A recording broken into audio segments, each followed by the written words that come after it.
কেউ এসেছেন সন্তান নিয়ে, কেউ বা এসেছেন একাই। ঘুরে ফিরে এক নজর দেখতে সকলেই যেন উৎসুক। এই চিত্র জাতীয় সংসদ ভবনের। শুধু সংসদ ভবন নয়, গণভবনের চিত্রও ছিল একই রকম। মঙ্গলবার 6 আগস্ট সরেজমিনে সরকারি এই দুই ভবন ঘুরে দেখা গেছে এমন চিত্র। তবে গতকাল সোমবার একই চিত্র থাকলেও একটু ভিন্নতা ছিল মঙ্গলবারের চিত্রে।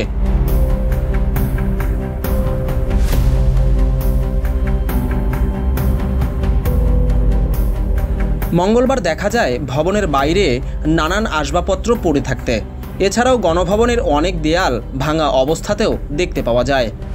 চোখে পড়ে সেনাবাহিনীর সদস্যদের নিরাপত্তার চিত্র। পাশাপাশি বেশ কয়েকজন শিক্ষার্থীদেরও দেখা গেছে পাহারা দিতে। এর আগে গতকাল সোমবার 5 আগস্ট প্রধানমন্ত্রীর পদ থেকে শেখ হাসিনার পদত্যাগের পর উৎসুক ছাত্র জনতা গণভবন এবং সংসদ ভবনে প্রবেশ করেন। এ সময় অনেকেই লুটপাট করে নিয়ে গেছেন এই দুই ভবনের আসবাবপত্রসহ অসংখ্য মালামাল। বাদ পড়েনি ভবনের গৃহপালিত পাখি এবং মাছগুলো।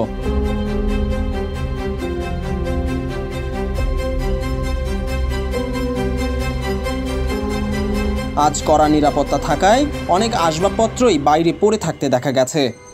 গতকাল যখন আমরা ছাত্র আন্দোলনে ছিলাম, তো আমরা যখন আসার পরে যখন আন্দোলনটা শুরু হয় আর শেষ করে যখন পদত্যাগ করার পরে যখন এখানে আসি, দেখে যায় কি এক একজনের যে যা পারতেছে গণভবন থেকে, সংসদ ভবন থেকে, এখান থেকে নিয়ে যেতেছে। তো আমরাও দু একটা ভুল করছিলাম, তো পরে দিয়ে আমাদের বিবেক বাধা দেয় যে এই ধরনের কাজ করা যাবে না। পরে আমরা যতটুকু পারছি, আমরা স্টুডেন্টরা, তারপর আমরা যারা সাহিত্যিক, যারা যেখানে চেষ্টা করছি এই জিনিসগুলি আমাদের মালামালগুলি, মানুষের মালামালগুলি, স্টাফ যারা আছে তাদের এগুলো রাখার জন্য।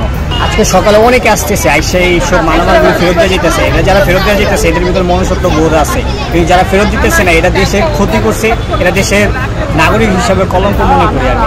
কালকে ভাইয়া এখানে আক্রমণ হয়েছে 3টার দিকে আক্রমণ হয়েছে। পরে আমরা বাসায় আমার ফ্রেন্ড সার্কেল যারা আছে ওদের ভাই আমরা আনছি এখানে, না ওদের আমরা এখানে প্রোটেক্ট করছিলাম ভাইয়া, অনেকক্ষণ প্রোটেক্ট করছি।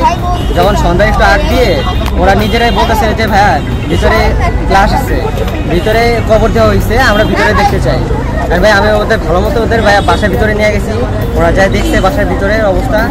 যাই ভাই লাস্টে কী করলো ভাই, ওরা তো মানে লুটপাট তো করছে, ভাঙচুর করে সব নিয়ে আসছে। তখন আমরা এগুলো আটকাতে পারি নাই।